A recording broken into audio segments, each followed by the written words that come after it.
we can't have an encounter. Are you hearing what I'm saying? And what God desires to do for everybody in the room is to give you an encounter. Are you hearing what I'm saying? So that means, watch me, Maurice, everybody has to participate. And when you have people who don't participate, what happens is they sit their spirit on the atmosphere. They sit heaviness on the atmosphere, and God is not able, or the Spirit is not able to flow until Maurice get together with Ella, and Ella and Maurice get together with Kim, and Kim, Ella, and Maurice get together with Isaiah, and Isaiah, Kim, Maurice, and Ella get together with Brandon, and y'all create a powerful fire, hallelujah, that can pierce and penetrate a place where the glory of God can stay. In other words, look at what happened. Notice what happened. Word empowerment, we are light. It's light in the room. You can feel a sense of freedom. But when we move and transition over to morning worship,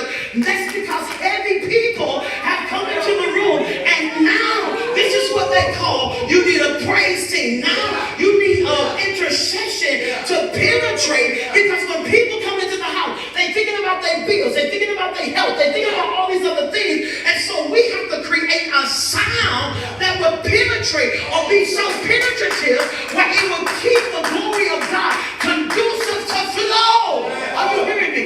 So guess who does that? A prophetic presbytery. In other words, you have to know your role. You have to know your job. I'm getting ready to walk out now. Thank you. You can get myself. So Ashley, when I walk out, that means the intercessors need to stand up and walk the floor.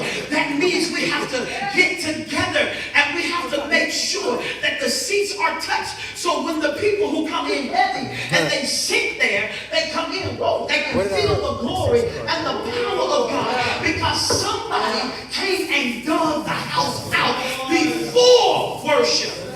My friend said yesterday, man, I'm getting tired. I said, that's what God is doing. That's it. You can jump there too.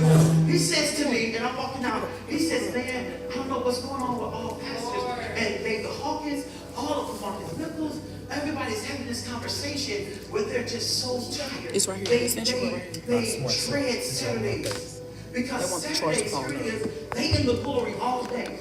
They studying God all day. But when they come in the house and they preach to a people who over and over they have said the same thing, but they have not called on to it.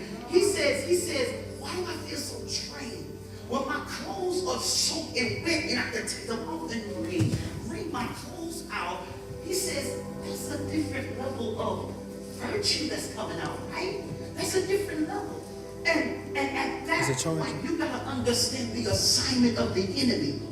The assignment of the enemy, watch your Kingdom Refiners, is to assassinate the house. If I can kill the man of God, I can kill what you get.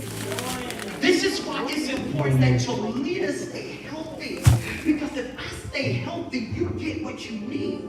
But if you don't continue to pray, I know you're tired. I know you're weighing down, but you have to keep praying. You have to come in. And watch this. Go in the back before I'm out this platform. We got to pray.